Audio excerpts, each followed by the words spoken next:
comecei a atender os pacientes com câncer, larguei a caneta, eu falei, o que essa história pode acrescentar na minha vida?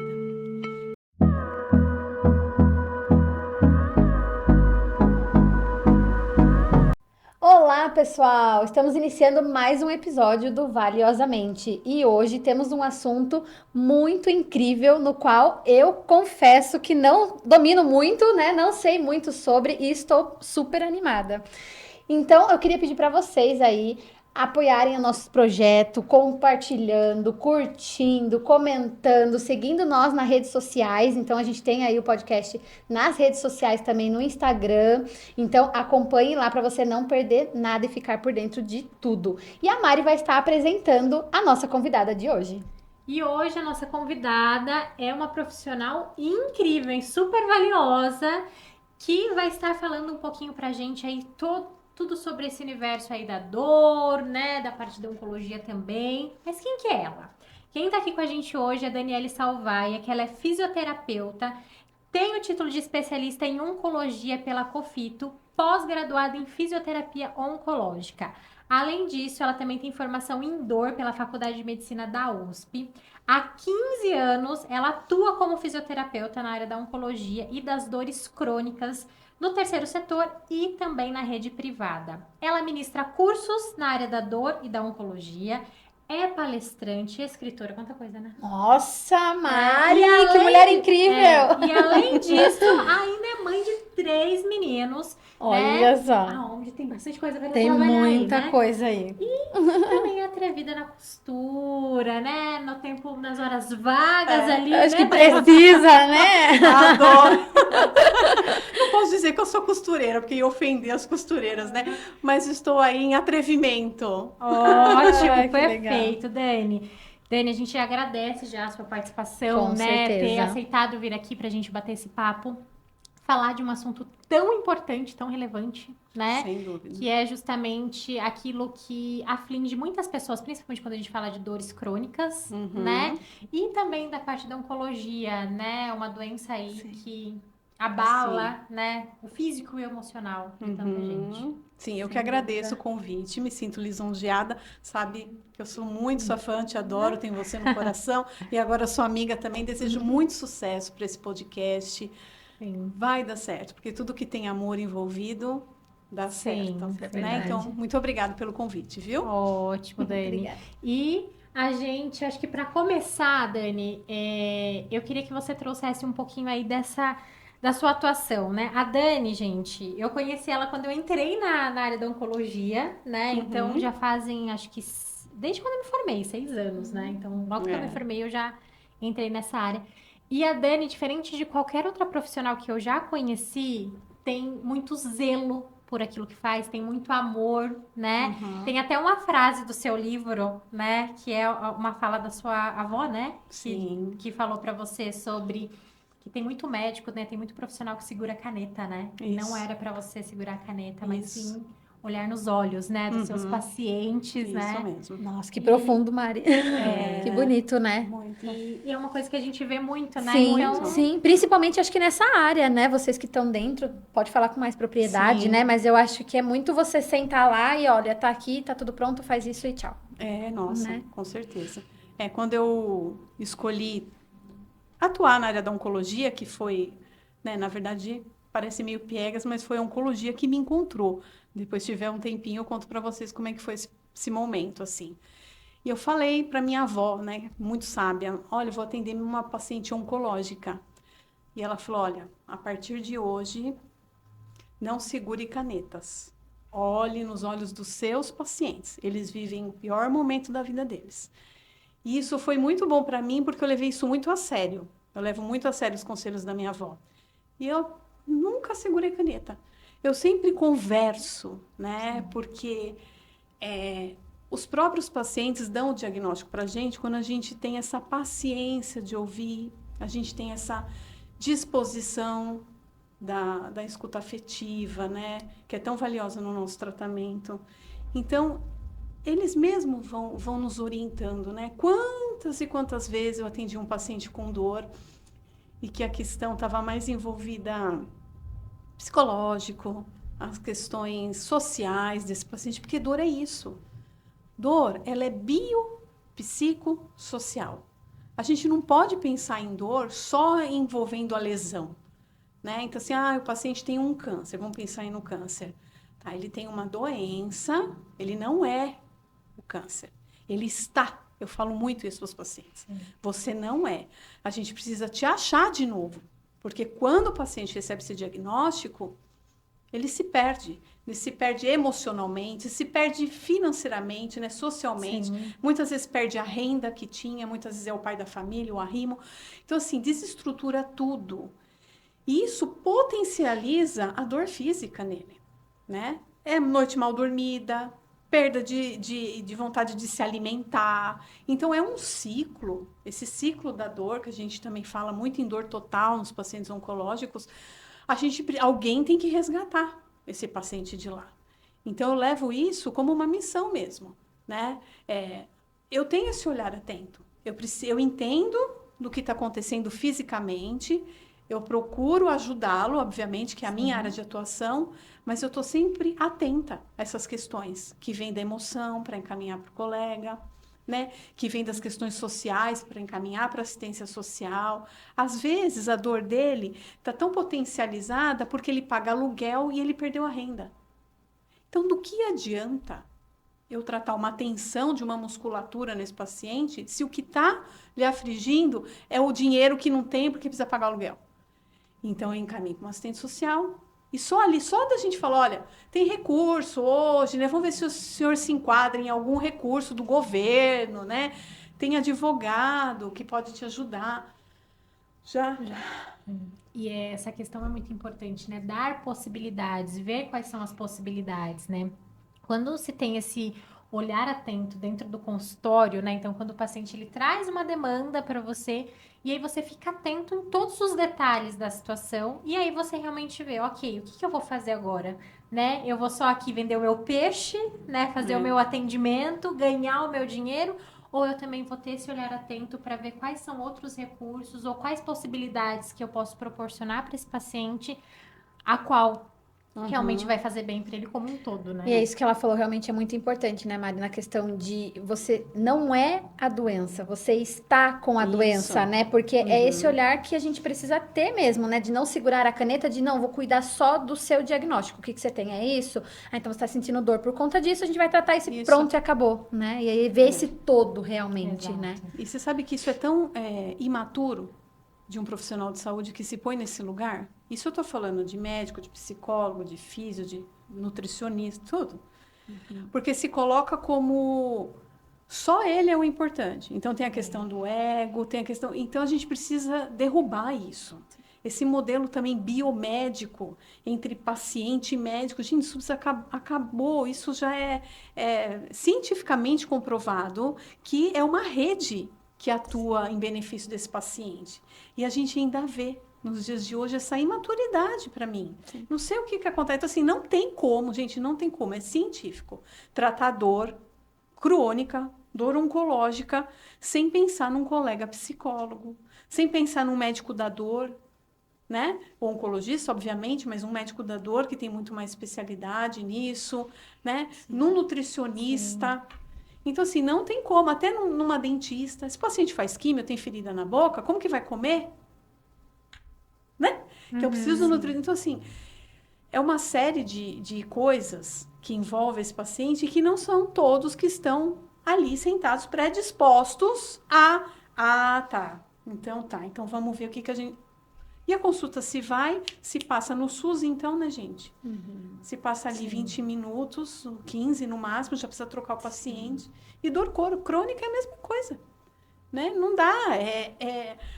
A dor, ela não vem da lesão, tá no cérebro, né? Então, assim, quando a pessoa sente dor crônica, muitas vezes a lesão já não está mais presente naquele contexto.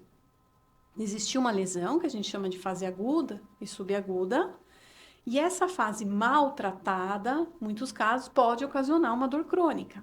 Aí faz exame, não dá nada, aí fala, começa o julgamento lá vem a Maria das Dores. Lá vem não é assim? Lá vem a que só reclama. Mas não é, porque assim, muitas vezes na dor crônica, o mecanismo que chega lá no cérebro para dar resposta dolorosa é que está em desequilíbrio. Então, a gente precisa tratar muitas vezes o caminho, não a periferia de onde teve a lesão mais.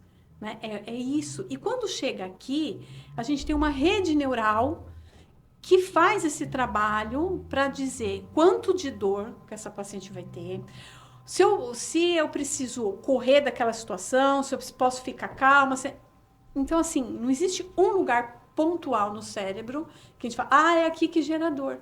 Não, é essa rede de conexões. Isso envolve o sistema límbico, que é o sistema das emoções. Então, que resposta que esse paciente vai ter? Né? Pacientes que sofrem muito de fibromialgia, que é aquela dor muito generalizada, não, assim, a questão está nesse processo de sistema nervoso central.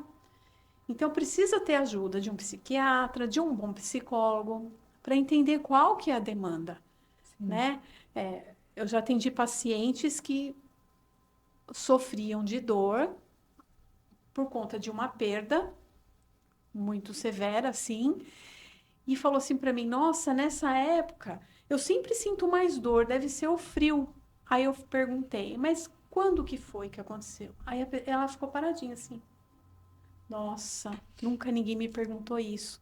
Porque no cérebro, muitas vezes está associado àquela questão daquele momento, daquela temperatura, daquele dia mais frio, mas dor é experiência. É experiência sensorial de sentir e emocional desagradável. Esse é o conceito de dor. Então, assim, pacientes hoje que tratam dor em seu consultório e não tem essa preocupação, é uma imaturidade profissional tremenda. Também, assim, aquém de fazer um tratamento baseado em evidência científica. Exatamente, né? Acabou esse negócio, né? É do passado essa questão de, ai, tô com dor, vai lá, a gente dá um choquinho pra você. Ah, nossa, Põe um gelo, depois põe uma água quente e um choquinho, né? E um remedinho. Um exercício ali ou outro, né? Não existe mais isso, né? Assim, é realmente essa questão de entender esse paciente, né? O contexto como um todo. Isso. E dores crônicas é isso, né? Eu tenho recursos para tratar, mas se eu não me preocupar com isso, né? Então, é um conjunto de coisas. Tem que sair do sedentarismo, é mudança comportamental. Então, quando um paciente chega lá para mim com dor, eu sou muito sincera. Olha, você é protagonista do seu tratamento, não sou eu. Porque tem pacientes que se colocam numa posição de receber. Eu vou receber uma massagem, e não muda o comportamento. Sim. Aí chega lá, coitadinho, se frustra, porque eu já, né? Olha, pacientes com dores crônicas é mudança de comportamento. Você não vai para academia, não faz uma caminhada, é sedentário, eu posso até te ajudar. Porque a gente consegue minimizar, aliviar a dor, com certeza. Mas se você não mudar isso, né? Muitas vezes precisa ir no psiquiatra, na psicóloga, no nutricionista. Então, se você não mudar tudo isso aqui, a sua dor daqui 2, 3 meses vai voltar. Entende? Então, aí o paciente fica nessa roda. Mas por quê? Aí vai lá num colega que só faz um negocinho, mas não fala, não explica sobre educação em dor, que é o que a gente chama hoje. A gente precisa educar os nossos pacientes em dor, para eles entenderem o que está acontecendo e se verem como protagonista. Porque lá, quando eu comecei minha carreira, o que acontecia muito? Eu notava que os pacientes sempre voltavam para os médicos ortopedistas. Aí eu falava, puxa, onde será que eu estou errando, né? Faço tudo o que posso, saio daqui tão bem, porque saem bem, né? Graças a Deus, tem bons resultados. Aliviados de suas dores, passava 5 meses, 6, eu via lá na recepção da clínica para passar com o ortopedista. Eu falava, mas não é possível. Até que eu comecei a perguntar ali mesmo na recepção. Foi pro Pilates, dona Maria? Não fui. Aí eu comecei a ver que isso era recorrente. E não era por falta de eu dizer, olha, saindo daqui, vá procurar um colega que faça Pilates, uma hidroginástica, uma caminhada. Qualquer coisa que mude essas conexões aí, né? Sim. E aí era recorrente. Aqueles que eu via lá não tinham mudado o comportamento. Aí eu comecei, não sou eu não, né? Eu faço o que eu posso, o meu melhor, né? É o paciente mesmo que não mudou. Sim. Então, aí a melhora da dor é mais complicada, né? Exatamente, e até essa questão, né, entra muito num ponto que às vezes a gente acaba ouvindo bastante, né? Ah, mas eu não tenho condições de pagar um Pilates, eu não tenho dinheiro para pagar uma academia, né? E aí muitas vezes, até em alguns atendimentos, dependendo do caso, né, eu pergunto, mas e o dinheiro para o remédio você tem? É. Porque o dinheiro para o remédio você tem que ter, né? Você sempre vai ter que ter, você não vai ter escolha. Mas e se realmente a gente tirasse o dinheiro da medicação, né? E começasse colocasse na prevenção? É. O quanto que você ia Prioridades. economizar também com relação Mas, a isso? Mari, Prioridades, isso é né? cultural. Sim. É uma questão cultural. Eu preciso tomar o remédio. Porque Sim. a gente quer o mais fácil. Vocês, como psicólogas, devem ver. Né? A gente não quer ter trabalho. A gente quer melhorar sentado no sofá assistindo Netflix. Né? E isso não é real. Né? Então, assim, então eu vou lá na farmácia. Né? Então, assim, pelo menos já faz uma caminhada, né? Vai até a farmácia, espero que vá a pé. Entende? Então, assim, a gente é cultural. Vai no médico, se o médico não pede exame, acha que o médico é ruim. E é o inverso. Hoje, um médico bom é aquele que vai lá, está com dor lombar e não pede nada. Tá lá, 2 semanas com dor lombar. O médico fala, não, vai fazer exercício. Por quê? Exame de imagem não fecha diagnóstico. Às vezes o paciente faz uma ressonância, tá lá uma hernia de disco que nunca trouxe dor para ele, aí acha lá, fala, olha, eu tenho hérnia, e pronto. Já vira uma crença de que aquela hérnia é a dor dele. Não é verdade. Sim. Né? Tem um estudo maravilhoso, já bem antigo, não sei se é de 2010, é bem antigo mesmo, mas que tem um N enorme de participantes, enorme. E aí, o que eles fizeram? Separaram pacientes com dor lombar e pacientes sem dor lombar. Fizeram ressonância em todos. Os pacientes que não tinham dor também tinham hérnia de disco. Isso mostra o quê? Nem sempre o que você vê na imagem é o que condiz com o diagnóstico da sua dor. Então, a gente tem que avaliar inúmeras coisas num paciente com dor. Às vezes o paciente chega lá na sala com aquelas pastas, carregando aqueles... Porque o exame de ressonância, né, gente, é desse tamanho. E eu não olho. E já que, eu falei, não, o exame eu não olho. Primeiro eu avalio o paciente, faço uma consulta com ele, faço testes, faço várias coisas. Né? Eu tenho um recurso que eu uso que é termografia, que eu tiro uma foto termográfica do paciente, então eu consigo entender onde está aquela temperatura mais baixa, o que está dizendo aquela mais alta, se é um processo inflamatório, então eu consigo tratar com mais propriedade para aí depois, se eu achar necessário, eu vou olhar o exame. E como realmente tudo tá na nossa cabeça, né? Porque a partir do momento que, enquanto eu não sei, tá tudo bem, né? E aí, a partir do momento em que eu vejo que eu tenho aquilo, pronto. Enquanto as pessoas se apropriam disso. Isso, né? vou me definir a isso, né? E é muito engraçado falar disso, porque quando eu era criança, quase início, assim, da vida da adolescência, eu tive um tumor na coxa direita, né? E aí, na ocasião, né, fiz cirurgia, todo um processo de tratamento, um processo bem longo, assim, né, e tal. E aí passou. E aí, sempre fazia os acompanhamentos, né, com os médicos, e os médicos sempre falavam, olha, você não tem escolha, você tem que fazer musculação. Você tem que fortalecer os músculos que ficaram, porque eu tive que tirar, né, a gente tem quadríceps, né, na coxa, então eu tive que tirar um dos músculos ali. Ele falou, você não tem opção, você tem que fazer a musculação. E toda vez que eu ia, daí que eu comecei pra academia, né, fazer os esportes, eu falava, então, mas aqui comigo tem que pegar leve, porque eu tenho isso. Aí teve uma vez que um professor virou pra mim e falou assim, tá, você teve isso, né, mas isso não é você. Agora você vai fazer o exercício, tá? E eu assim, como assim? Porque a gente se coloca numa posição de vítima, né? Sim. Nossa, como assim? Você não sabe o que eu passei. Você nem imagina as coisas e vem me falar desse Gente, jeito. ótima, né? Sempre ótima ali. E assim, por quanto tempo aquilo ali a gente se apega e se esconde atrás do problema, né? Como se a gente se definisse a partir daquilo. Aí, a partir do momento que você se coloca como autorresponsável, né? Porque é uma autorresponsabilidade. Isso. Né? se traz esse protagonismo e fala, não, beleza, tudo depende de mim. Eu realmente posso ficar inventando desculpas que eu tenho algo, ou vai fazer. Aí acabou, né? Acabou a história. Acabou, foi malhar e falou, tá bom, vai. Deixa quieto, já era. Mas você sabe, Mari, que achar esse limiar nos pacientes também é uma coisa, porque assim, às vezes a pessoa sente dor, ela tem um ganho secundário com isso. Ou pode ser a nível de aposentadoria, sabe? Afastamento do trabalho. Então, na minha consulta, você gosta do que você faz no trabalho? Quando a pessoa fala assim, eu adoro, sinto tanta falta de trabalhar, eu já falo, vai responder melhor. Nunca gostei. Talvez já não responda tanto. Por quê? Quando esse paciente melhora da dor, ele vai ter que voltar a viver uma vida que ele não era feliz antes. Então, olha quanto delicado é tratador.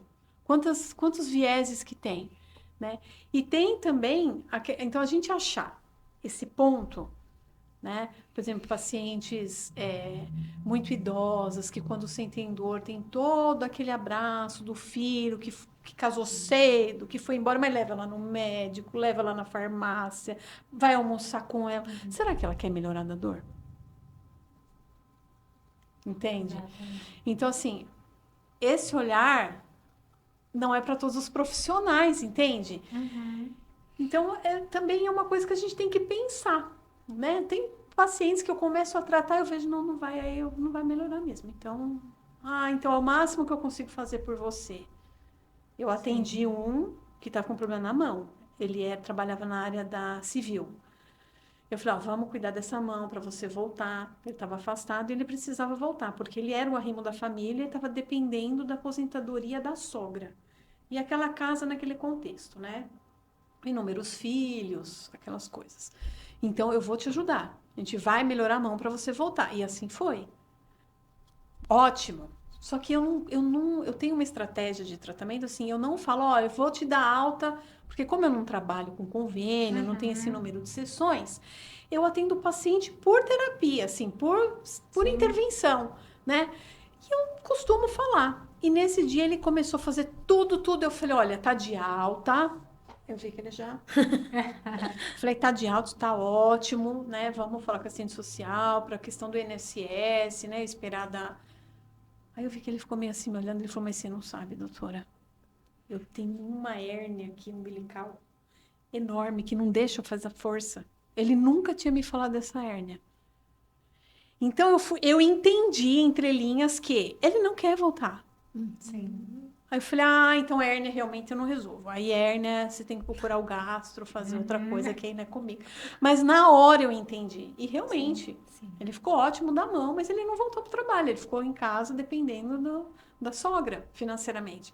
Então tem isso, sabe? Então não é fácil. Exato. E aí é nesse momento que entra muito o papel do psicólogo, Muito. né? A importância de estar num acompanhamento terapêutico também. Porque é trabalhar tudo isso, a raiz da questão, né? Fundamental. Porque aí o quanto que vem tantas crenças que a pessoa ali tá carregando, uma incapacidade, enfim, são muitas questões. Muitas questões, né? Que nem cabe aqui, né? Então, quando a gente trata dor, a gente tem que pensar tudo isso daí. Sim. Dor oncológica também, a gente tem que pensar. E os pacientes que estão com diagnóstico do câncer acham que é normal ter dor, porque ele tem câncer. Então, se põe numa situação de sofrimento, às vezes desnecessário. Por quê? Falta de um cuidado, de alguém fala, não, é comum você sentir dor, porque o diagnóstico, dependendo da região tumoral e tudo mais. Mas normalizar a sua dor, porque você tem câncer, em hipótese alguma. Então, só da gente falar isso e desenhar num papel a escada analgésica, o senhor está tomando um remédio que é para uma dor de 0 a 3, mas tem um remédio aqui, que é para dor 8 que o senhor está. Então, vamos subir esse degrau, passa com o oncologista de novo, ela vai te indicar o melhor remédio, né? Então, assim, tem ainda também essa carência de informação. Aí o paciente fica lá sofrendo, achando que, eu tenho câncer, é assim mesmo. E tem a questão da punição, que entra muito na dor total. Né? Eu tenho um paciente que é câncer de cabeça e pescoço e ele foi alcoólatra, tabagista. E a gente sabe que essas duas coisinhas juntas, né? E aí ele falou, eu tô pagando mesmo tudo que eu fiz de errado na vida. Ele fala isso para mim na sessão. Eu falo, não fica assim, não fala assim. Até que esses dias, há umas 2 semanas atrás, ele falou assim para mim, sabe, doutora, meu medo não é morrer não, mas o meu medo é saber para onde eu vou, porque eu fui muito ruim. Então, quer dizer, ele já está num luto antecipatório da onde ele vai quando ele morrer. Aí, eu não sou psicóloga, mas vou falar, morre mesmo. Não, né, gente? Aí, o que a gente tem que acolher uma pessoa que tem esse pensamento? Sim. A gente parte para a questão religiosa. O senhor é religioso? Sou religioso. Deus perdoa, Deus é pai. Calma, fica calma. Então, assim, olha como essa angústia, essa agonia, esse que ele vai morrer, ele já sabe, mas assim, para onde ele vai é mais angustiante para ele que potencializador dele é no. Entendeu? Então, E Como a durante dor é... Nossa, eu tô aqui pois é. achando incrível, né? Porque a dor, né? Inclusive a palavra já é pequena também, né? Mas assim, como é complexo e Nossa. quantas Uma coisas raiz, né? a gente tem que parar para Tem. pensar e para ter um olhar totalmente diferente do que é a dor realmente, né? Uhum. As Sim. pessoas querem tratar muito a dor com metiolate, né? É, Passa ali só na feridinha. e achar que vai resolver, né? E é, Não é. nossa, é muito mais profundo, A gente realmente, tá falando né? aqui Até, de desculpa dores, que eu acabei né? cortando a Mari, né? Mas assim, é que realmente a gente, né, tem um outro olhar de que realmente é muito profundo. A gente precisa tomar cuidado, né? E até você falando desse exemplo, né, desse paciente, o quanto que ele vive o processo dele ali de tratamento de uma forma muito angustiante, né? Então, com uma dor física e com uma dor emocional, Sim, né? terrível. É terrível isso. Sim. E aí a gente tenta, de alguma maneira, né? Tem alguns que são um pouco aversivos a psicólogo, né? Porque se criou também essa Sim, coisa. Então eu aproveito que tá ali e eu tento ajudar de alguma maneira, né? É que eu faço, às vezes os pacientes brincam comigo, ai, você é minha psicóloga. Eu falo, não, não, não. Eu sei te acolher. Agora, com o caminho que você vai chegar até lá, eu já não sei te dizer. Né? O percurso para você chegar aqui onde eu estou te dizendo, que você precisa ter encorajamento, que você precisa ter, né, fé e tudo. Esse caminho eu não sei te dizer, mas você tem que chegar lá, né? Por isso que é importante o papel da psicóloga, mas eles têm uns que são muito aversivos. Acham que vão falar que tá louco. Ainda tem isso, né? Sim, exatamente. Aqueles né? mais idosos, né? Mas é uma pena, porque, nossa, eu indico para todo mundo. Eu acho maravilhoso. Tem que fazer terapia. Todo mundo tem que fazer terapia, né? E é isso mesmo, Dani. E assim, até dentro do seu trabalho hoje, quais são assim os principais métodos que você utiliza quando se fala, né, desse tratamento de dor, né? Tá, é assim, ó, eu sempre faço primeiro uma consulta, né? Minha consulta ela é um pouco mais demorada, assim, porque eu faço todo esse contexto biopsicossocial. Depois, a depender, a gente faz testes neurológicos para saber o que está acontecendo. Precisa pôr a mão no paciente, avaliar, né, as questões musculares desse paciente. E depois eu utilizo técnicas para trazer a promoção do alívio mesmo, a depender do diagnóstico que eu fechar aqui na minha cabeça. Então, conforme essa consulta vai acontecendo, eu já vou traçando um caminho. Então, por exemplo, a sua dor segue um trajeto, né? Por exemplo, aqui, a cervical segue um trajeto para braço? Não, não segue. Eu já começo a descartar questões neurais, dor neuropática. Não, fica aqui, o paciente aponta. Então, já é um tipo de dor, de um mecanismo diferente, que é nociceptivo. Mas como que é essa dor? Pensa na sua dor nos últimos 7 dias. Queima, arde, pesa, lateja, dá agulhada, tudo isso conforme a resposta, eu vou traçando esse diagnóstico. E aí eu vou vendo qual é o mecanismo doloroso predominante desse paciente e qual técnica eu posso colocar ali para auxiliar, né? Faço agora essa questão fotográfica, né, da termografia, que é maravilhoso, me ajuda, assim, muito, porque às vezes o paciente está com uma dor nas costas, vamos supor, aqui na região do trapézio, mas o problema dele está em cima, né? Então, assim, eu consigo ter um panorama melhor da onde está vindo a dor dele. E aí eu tenho várias técnicas, né? Eu tenho um agulhamento a seco, que é a técnica que eu ministro cursos, que trata as questões musculares. Eu faço terapia neural, que é uma técnica minimamente invasiva. Que mais? Tem o laser, a fotobiomodulação. E a gente nunca pode esquecer do exercício, da cinesioterapia, né? Então, assim, eu questiono muito o quê? A principal queixa desse paciente. Então, se ele chega para mim e fala assim, eu tô com uma dor no braço, mas eu preciso tocar violão. Eu adoro tocar violão. É o que me faz bem e eu não consigo mais. Então, assim, a demanda dele é para quê? Para tocar o violão.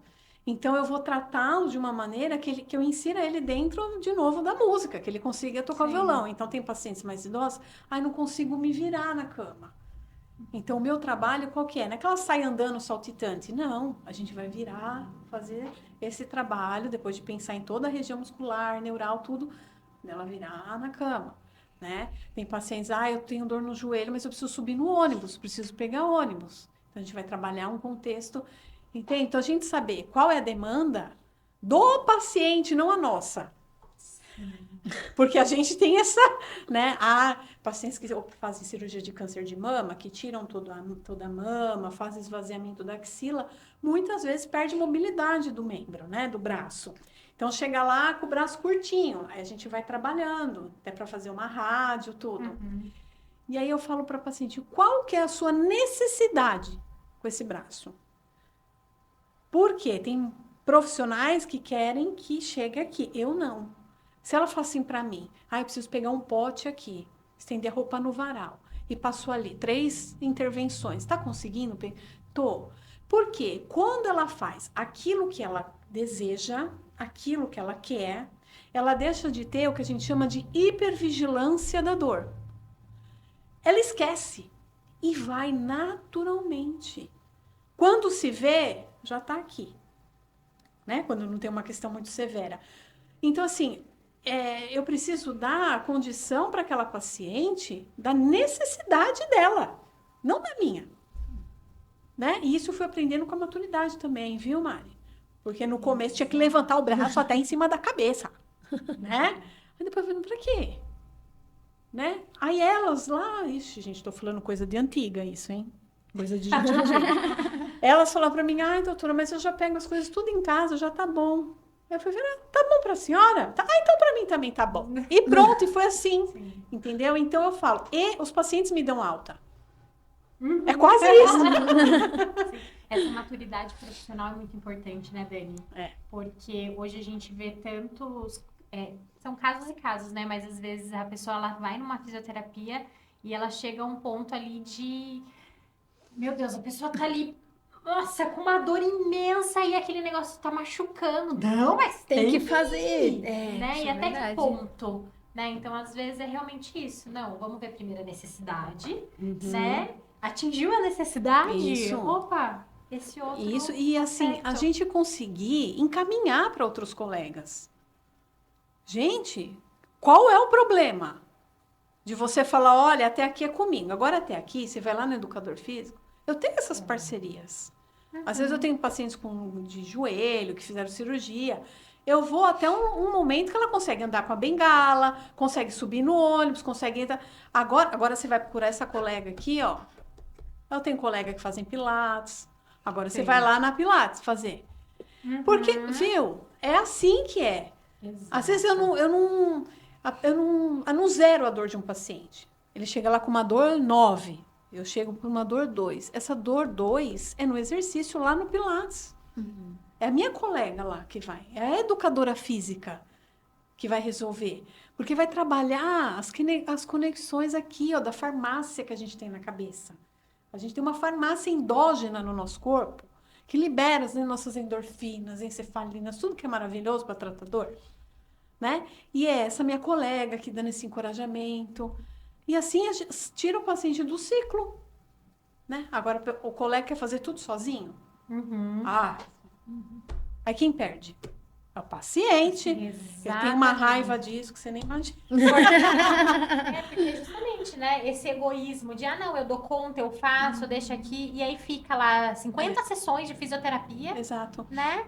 E o paciente investindo tempo, dinheiro. Gente, não é normal 50 sessões de fisioterapia. 80 não é normal. A não ser, gente, que seja uma questão neurológica, né? sei Sim. lá, uma questão grave, tô dizendo, um acidente automobilístico, um negócio grave. Mas assim, uma questão, dor no ombro, tendinite, bursite, 40 sessões. Eu falo, alguma coisa tá errada. Por quê? Faz sempre a mesma coisa. Se eu tô atendendo um paciente, eu já tô na terceira intervenção com ele. Melhorou, seu João? Nada. Eu já penso em outra coisa. Não, então não é isso que Mudar eu tô a cuidando. estratégia. Vamos mudar. É. Mas não. O colega lá faz 20 sessões a mesma coisa. Eu quero morrer de catapora. Falo, gente, como pode não pensar em outra coisa? O que está acontecendo, entende? Então, é isso, esse olhar assim, ó. Mas isso tem muita culpa da graduação também, que tá... Vamos falar? Prepara o quê? Sim. Péssimo. Péssimo. Então, assim, eu entrava na faculdade 6 da tarde, eu saía 11h30. Vai perguntar a hora que entra, a hora que sai.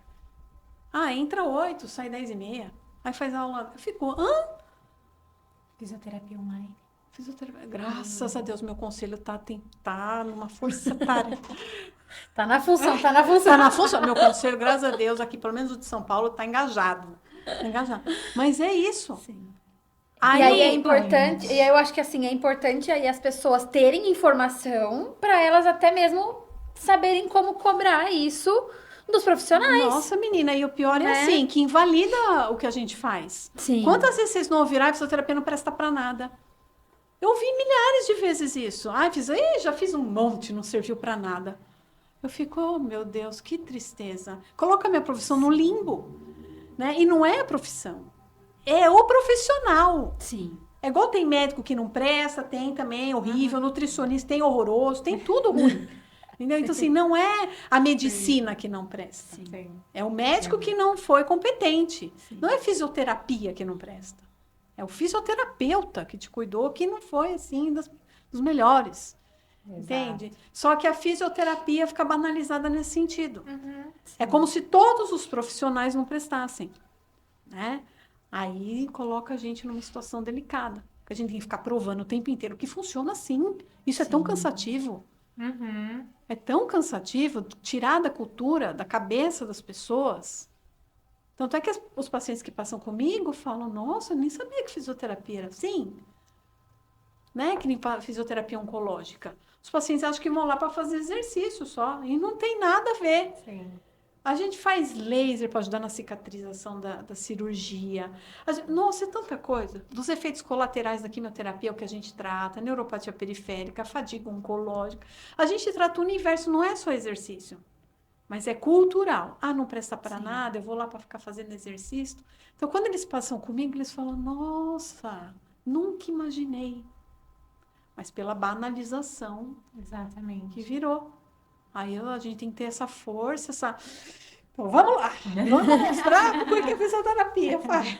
É tão cansativo. Enquanto, na verdade, deveria ser o oposto, né? As experiências ruins deveriam ser poucas. Exato. Né? E na nossa profissão como psicóloga, a gente vê Acontece muito isso muito também. isso. Né? Sim, Então, sim. às vezes, não vou mais, psicólogo não serve pra nada. Não dá certo. Pra que não me ajuda? Eu vou Não lá me pra ficar ajuda. falando só e ouvindo conselho. Exatamente. Né? Tô lá falando e a pessoa não tá prestando atenção, não tá mexendo no computador. Já ouvi isso de paciente. Não tem isso. É uma De coisa psicólogo que fica assim o tempo todo lá mexendo no computador. E daí você fica assim... Não, tá tudo realmente errado. Não é isso. Não é nem só a caneta, né? Agora o Não, computador. exato. É que é minha avó, né? Minha avó é moderninha. Sim, sim. Mas e assim, e quem tem esse valor tem que ficar provando. E a gente, infelizmente, a gente sabe que a gente concorre com essas pessoas. Né? E tem gente que vê preço, não vê valor. Sim. Mas ele cobra R$40. A doutora Daniele cobra muito mais.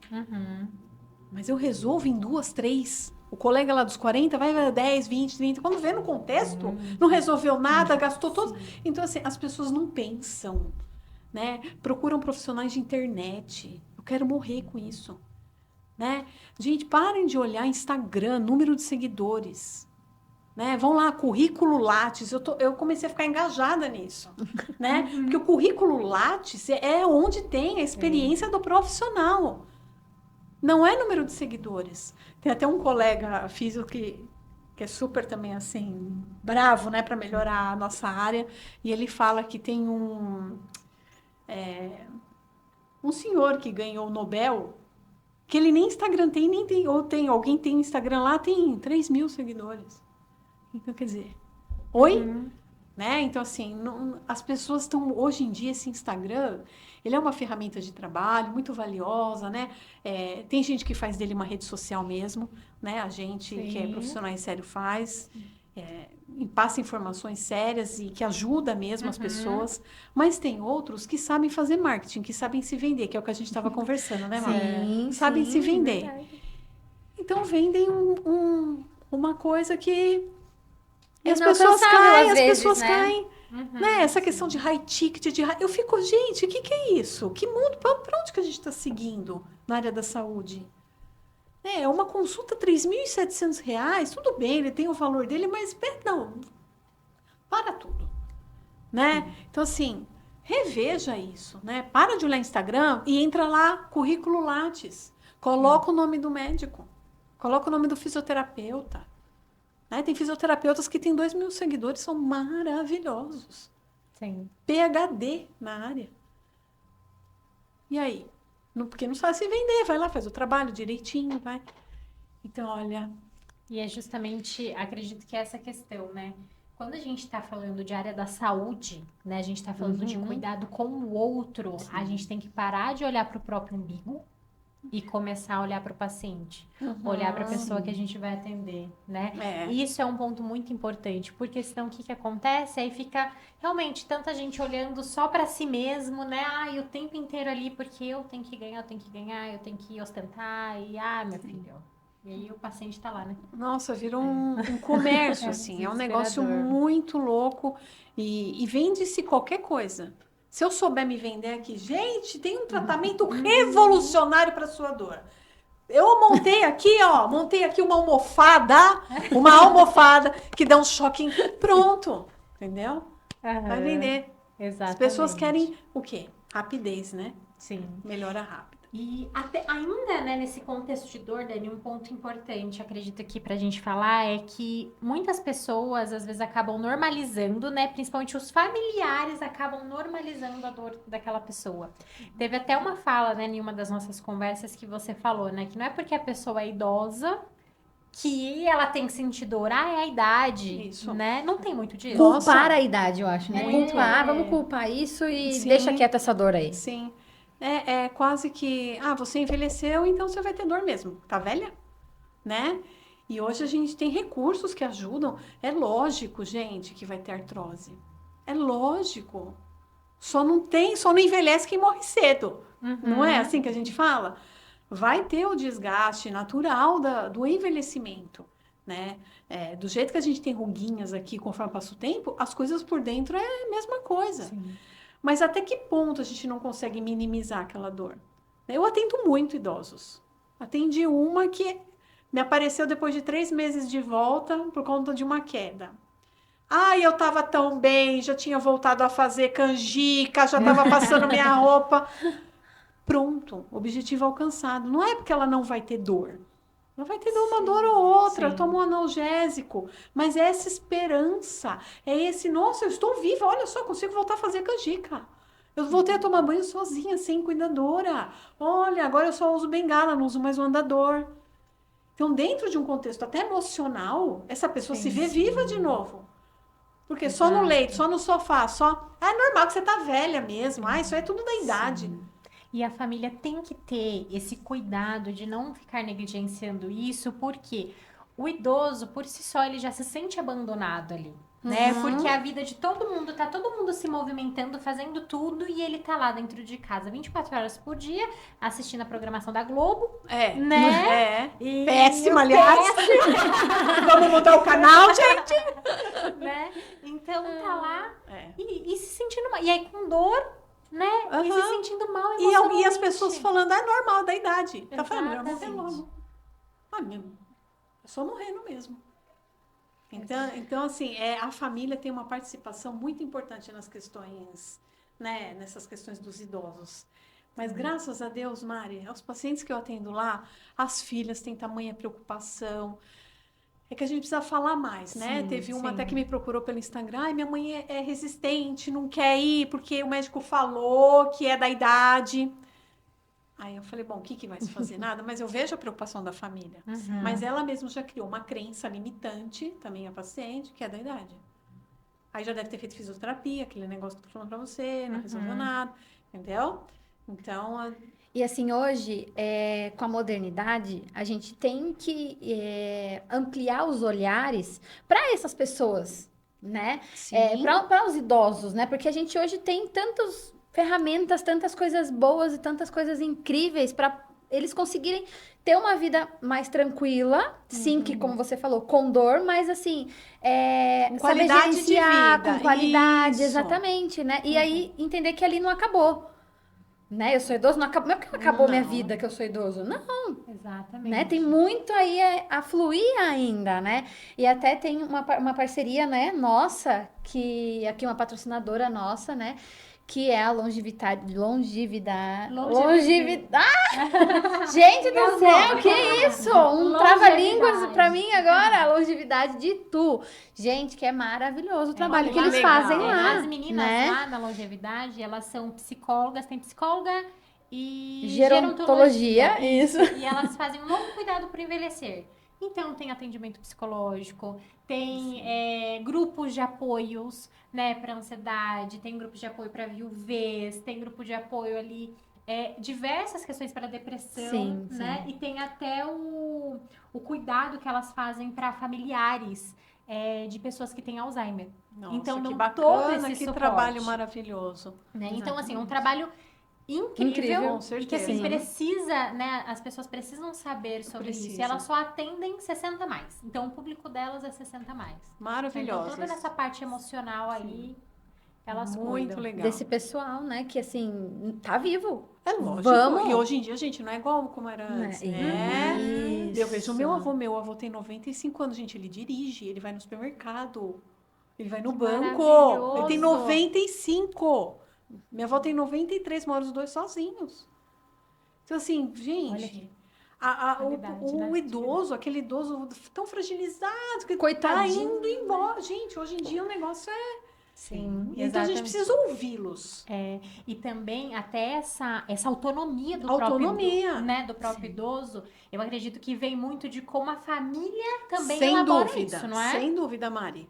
Porque se a família, não, coitadinha, não, 60 anos já, fica ali. Não Ah, pode gente, isso, não pode que aquilo. isso? Eu acho isso um absurdo. Imagina, meu pai, ele eu acho que tá com 62, 63, pai, desculpa, né, se eu encontrar à frente aí a sua idade. Mas, gente, eu fico admirada com as coisas que ele faz. Ele vai pra academia todos os dias, aí às vezes ele me Maravilhoso. mostra lá o vídeo que ele fez. Correndo. Eu acho incrível ele pedalando, né? Meu Ele pai vai também pedala junto. E ele fica tentando me arrastar, eu e meu marido, que a gente tem uma pausa na bike, mas ele faz pedais, assim, de 50 km, assim... Pronto, tá Você aí. acha? É um Sabe? exemplo. Exatamente, tá lá, super ativo, melhor que a gente. Fui pedalar com ele a última vez. Você ficou lá pra trás. Não, ele lá na frente, ele, vamos, Mariane, vamos, e eu. Envelhecer é um projeto. A minha mãe fala isso pra mim. Melhore as suas coisas quando você é adulta, as questões, né? Se precisa melhorar emocionalmente, porque tudo potencializa no idoso, né? Quando você fica Sim. idoso. Então, melhora agora. E vamos já trabalhar pensando lá. Minha mãe também tem 73 anos, é de uma saúde invejável. Às vezes ela vai em casa e fala, mãe, dá pra parar um pouco? Para um pouquinho. Também faz academia, corre no parque. Então, assim, Sim. agora a gente tem que também ouvir, prestar atenção na queixa, validar isso, né? Dar autonomia. Tem aqueles familiares que são bem assim, ó, a partir de hoje eu não dirigi mais. E o idoso ama dirigir. Então, até que condição? Óbvio, tem condições que não tem Sim, jeito mesmo, né? sim. Mas será que é para todos? Né? Então, precisa ter esse olhar aí, Exatamente. acreditar, né? Validar, né? Validar. Ouvir o que o outro tá sentindo realmente. Porque ao longo de toda a nossa vida, não é essa sempre a briga que a gente tem? Quando a gente é criança, adolescente, adulto, a gente não quer ser ouvido, quer ser acolhido, né? Uhum. E por que o idoso não vai ser, né? Porque uma dor não vai ser ouvida, não vai ser acolhida. É porque a gente tem que né? diminuir. né? É, Acaba diminuindo a exatamente. pessoa, reduzindo ela só a isso. É, exato. Né? É a Exatamente. mesma coisa que ela tinha falado aquela hora, né? No começo, né? Que aí a gente acaba reduzindo a dor ou ao diagnóstico. Quando, na verdade, tem um Sim, todo todo um por trás, claro, né? sem dúvida. Exato. Todo um E contexto. assim, Dani, além de tudo isso, você também é escritora, né? Tem um livro incrível. Vou até pedir para ela trazer um exemplar aqui, né? Pra gente. E assim, dentro do seu livro, né? Ele traz nessas histórias aí dos pacientes e dentro da sua jornada também como fisioterapeuta, eu queria que você trouxesse talvez alguma coisa que te marcou muito, uma lição de vida, né? Para você e que pode ser uma lição de vida para outras Nossa, pessoas. Mari, eu É tenho. Ô, Mari, eu tenho lições de vidas assim diárias, mas porque eu me coloquei em recebê-las como lições. Porque tem profissionais que atendem pacientes com câncer todos os dias e não está aberto a isso. Eu não. Eu, a partir do momento que eu comecei a atender os pacientes com câncer, larguei a caneta, eu falei, o que que essa história pode acrescentar na minha vida? Então, eu passei a ver os problemas de uma maneira diferente, né? E que eu até tenho uma frase, né, que é muito marcante, né? Que problema na vida é quando a gente não tem saúde. O resto é tudo contratempo, né? Por quê? Eu comecei a entender o que significa ter saúde. Porque quando a gente tem e não está envolvido numa área da saúde ou está afastado, a gente não sabe o que é não ter saúde. A gente caminha a vida e a vida vai levando. Quando a gente tem esse contato com esses pacientes vulneráveis, assim, que estão lutando, batalhando, a gente entende o quanto é importante a gente ter gratidão mesmo pela nossa saúde. Então, dentre várias histórias, eu fui absorvendo essa transformação. Então, às vezes o paciente fala, você me ajuda tanto. Eu falo, meu Deus, mal sabe ele. O tanto que me acrescentou na vida. Quantas experiências eu já tive. Quantas, assim, de mães perdendo seus filhos para o câncer. E eu, mãe, e olhando, meu Deus, né, assim, tendo essa empatia, essa compaixão, e quanto isso me engrandeceu a chegar em casa todos os dias e ser gentil com os meus filhos, né? Eu sou muito gentil com os meus filhos. Vamos viver hoje como se fosse o último dia? É isso. A minha vida é isso. Eu falo tchau todas as vezes que eu saio. Hoje, antes de vir aqui, eu abri a porta de todos os quartos. Tchau, Arthur. Tchau, Guilherme. Tchau, Leonardo. Porque eu não sei. Então, é isso que me ensinou aos meus pacientes. A gente dá valor todos os dias na vida que a gente tem. Sim. Né? Essa saúde que a gente tem. Então, esse livro, eu contei histórias de pacientes, o que eles me transformaram e o que o leitor se transformará quando lê. Né? Sim. Então, eu passei aqui muito amor, carinho. Todos que leram adoraram, né? Talvez não vou falar, né, que não é tão bom, mas assim, as críticas foram muito valiosas, assim, de crescimento mesmo. Tá? Então, Sim. aqui é um livro, mas nem tudo aqui me pertence. Né? São histórias valiosas que eu aprendi com meus pacientes. Sim. E quem tá nesse meio, né, normalmente eu não trago muito nessa minha área de atuação, né, mas eu também atendo pacientes oncológicos, né, como eu falei no começo, sempre foi a minha primeira área de atuação. E a gente aprende muito, né, é um aprendizado muito grande, é um aprendizado diário e assim, a gente tem a oportunidade de mudar a forma como a gente vive a nossa vida a partir dessas situações, dessas vivências que a gente vê todos os dias, né? Com certeza. Então, de mudar o relacionamento, né? Como é que você se relaciona com quem está no seu lar? Né? Como é que você se relaciona com seus pais, com seus amigos, né? Como é que você se relaciona com você? Isso é muito importante. Dá valor, né, no pequeno. Nossa, Né? valor. Que é o que eu falo, a gente dá muito ênfase no extraordinário e acaba esquecendo o processo, curtir o processo e até mesmo dar valor no pequeno, né? No tchau que eu vou dar, Exato. né? No abraço, né? No dizer eu amo você. Então, assim, a gente acho que vocês trabalhando nesse ambiente, né? Assim, acho que aprende muito mais isso, né? Sim. E o quanto a gente tem que ficar esperto né? Pra gente também fazer isso no dia a dia sem estar passando por isso. Sem Isso, esperar não esse esperar, momento é. para aí, então, agora, nossa, eu tenho que realmente dar valor, né? Eu tenho que mostrar mais, né? Quem eu amo, né? Ou curtir mais essa água que eu vou beber, É uma né? predisposição de quem está atendendo o cuidado com esses pacientes. Eu conheço inúmeros profissionais da área que você sabe, né, Mari? Uhum. Então, assim, é a predisposição de você, como ser humano. O que você quer fazer dessa sua jornada aqui? Né? Quer passar por ela só nas férias? De férias? Você vai aprender o quê com ela? Então, se eu estou neste lugar, eu preciso aprender algo. É assim que eu me coloco.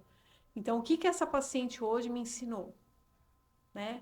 Às vezes fala de um filho, às vezes eu dou valor na minha família, às vezes fala... Sabe? A gente vai agradecendo muito e com isso a gente vai conseguindo ajudar também, sabe? Exato.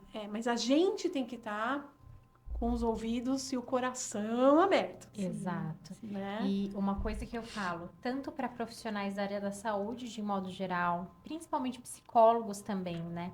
Nós, psicólogos, vamos atender pessoas nos piores momentos da vida de cada uma delas. Uhum. Ninguém busca um psicólogo porque tá tudo lindo e maravilhoso na vida. Não, as pessoas vão buscar um psicólogo naquele momento que está sendo difícil, que elas estão passando por situações que são desastrosas, que elas estão quebradas por dentro. E qual que é o seu papel como profissional? Como é que você vai fazer esse atendimento? Você vai fazer um atendimento de estar ali só pensando em você, né? Porque muitas vezes tem isso, né? Hoje em dia, principalmente com essa questão de cobrar, né? Absurdos. Então, a gente tem que ganhar dinheiro mesmo. Eu também acho, né? Que a gente também tem que receber, porque a gente tem conta pra com pagar, certeza. né? É o modo como isso é posto. Mas exatamente. Mas assim, como é que você vai fazer esse atendimento? Né? Você tem que estar ali 100% para aquela pessoa. É estar disponível para realmente curar ela naquele momento. Estar aberto para ajudá-la naquele momento. Porque um dia de trabalho, que é um simples dia, uma simples manhã de atendimentos que você atendeu 4 pessoas, para aquela pessoa que passou com você, aquilo lá pode ser a esperança que ela tem. Exatamente. Né? Uma expectativa, né? Ela tá com aquela expectativa que você vai ser a luz que vai ajudá-la. Com certeza. E aí você, não, eu tô aqui na minha manhã de atendimentos. E aí, como é que você vai fazer esse atendimento? A gente tem que ter um compromisso com a palavra esperançar. Eu tenho. O paciente chega na minha sala, triste, porque recebeu um diagnóstico de qualquer maneira, sem nenhum cuidado. Eu tenho essa obrigação de que ele saia da minha sala melhorzinho.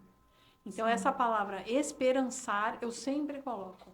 Né? Às vezes eu vejo que a coisa não tá boa, mas não sou eu que vou dizer, olha, tá horroroso, tá? Calma, respira, né? Então, a gente poupa algumas frases, né? Que também são horrorosas para esses pacientes, né? Tem frases também que ninguém merece. Tenha fé. Eu acho ótimo, viu? Mas tenha fé. Quer dizer, a pessoa não... É porque ela não tem a fé? Não é isso, gente. Exatamente. A coisa é muito mais profunda do que só... A pessoa pode ter muita fé, mas não sobreviver ao diagnóstico. Né? Então, assim, coloca um peso a mais no próprio paciente. Ué, se eu não tô me curando, então eu tô... Será que eu tô devendo para Deus? Vira uma barganha, um negócio esquisito.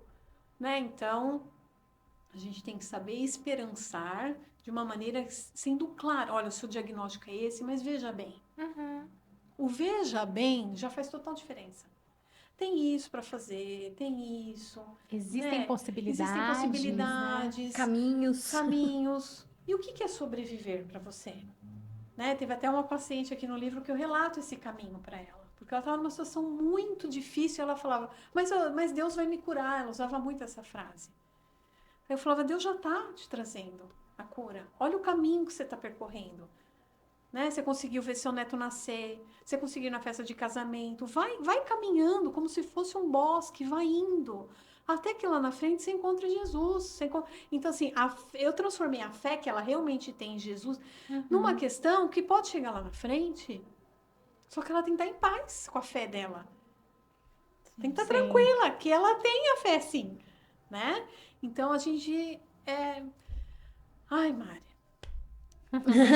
Eu fico até emocionada, assim, de falar sobre os meus pacientes, porque eu tenho muito amor mesmo, né? E... Esquece. Sim. Não pode chorar em podcast, né? Pode, claro que pode. No outro a gente já deu uma choradinha. A gente já choramos também, já. Porque, assim, pra mim é uma área muito... Pra mim é precioso trabalhar na oncologia. Eu acho que eu sou muito grata a Deus por ter me posto aqui. Desculpa. Imagina. E eu aproveito mesmo, sabe?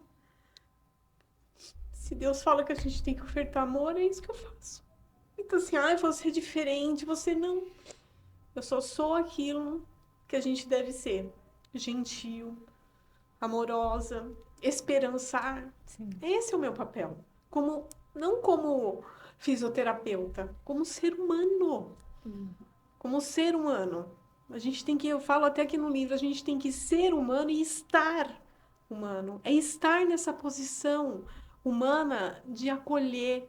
Tem pacientes que só precisam de um abraço. Não precisa de nada, de uma intervenção de físio. É você saindo de trás da sua mesa, que já causa um distanciamento. Sim. É você sair, sentar na cadeira do lado e só segurar na mão. É meu papel como fisioterapeuta? Não é, mas é meu papel como ser humano. Então, é isso que eu coloco na minha vida. Né? Então, as pessoas falam muito bem de mim, graças a Deus. Eu tenho ótimos, né? As pacientes me adoram. Mas é só porque eu sou e estou humana. Só isso. Sim. Mais nada. Eu acredito que isso define, né? Ser e estar humana é muito importante. Tem uma frase que eu conheci quando a gente era estudante, né? Mayara conhece. E eu uso muito, e é uma frase que eu tento sempre me lembrar antes de iniciar cada um dos meus atendimentos, que é: conheça todas as teorias, domine todas as técnicas, mas ao tocar uma alma humana, seja apenas outra alma humana. Exatamente. Eu até tenho tatuado essa frase, porque é algo que realmente na nossa profissão, na área da saúde, a gente Com precisa certeza. realmente Saber tocar. saber tocar, exatamente, e entender que somos apenas outro humano Exato. ali junto com a pessoa, né? E não somente o profissional. A gente acho que tá se esquecendo muito disso e distanciando cada vez mais, Com né? certeza, Má. E aí a gente precisa dessa proximidade realmente para a gente Claro. conseguir ir a fundo, não só do diagnóstico ou só do problema, mas sim compreender tudo isso que envolve até chegar ali no problema, né? Isso aí. Exatamente. Que episódio, hein, Mari? Episódio demais, Dani. Super valioso tudo isso que você trouxe, né? Importantíssimo. E eu queria que você deixasse as suas redes sociais, né? Para quem querer te conhecer, buscar um pouquinho mais, Sim. né? Vou deixar meu Instagram, Ótimo. que é Daniele Salvaia, tudo junto, .físio. Ótimo, perfeito, Maravilha. perfeito. Então, quem precisar aí da Dani, né? Eu tenho certeza que só de entrar ver ela ali, quando ela traz algum stories, alguma coisa, você já sente ali acolhido. É verdade. O Obrigada, coração fica Má. aquecido de ouvir, né? Eu fiquei até mais quieta nesse episódio, né? Assim, eu acho que é muito conhecimento válido, muita sabedoria. Né, que a gente vai trazendo. Sim, exatamente. Foi Perfeito. incrível, assim. Obrigada, muito obrigada meninas. por todo o Imagina. conhecimento, Eu por tudo isso que agradeço você compartilhar com vocês. trouxe pra gente, né? Foi muito incrível. E agora, ó, eu já ia falar também. Como forma também de agradecimento, a gente trouxe um docinho, né? Quem mandou foi a Lidiane Soares. Lidiane, eu sou uma formiguinha. Nossa patrocinadora, né? Trazendo aí para adoçar mais, né? Então, assim, todos os tipos de doce, confeitaria artesanal, ela trabalha com toda essa parte aí, adoçando Ai, mas ainda como a mais. Lidiane é caprichosa. Você viu? Muito caprichosa. Olha. Eu não vou abrir, viu? Senão vai dar vontade em vocês. Da próxima, quem sabe, uma bandeja de brigadeiro. Nossa, que chato, né? Obrigada. Ai, Gente, agradeço muito, Dani, mais uma vez a sua participação, né? Um episódio extremamente valioso, né? Incrível. Que vai, espero, né? E eu acredito que vai tocar Com muitos certeza. corações aí, ajudar muitas pessoas. Com né? certeza. E E é a isso. gente fica por aqui, então. E mais um episódio do Valiosamente. Valiosamente.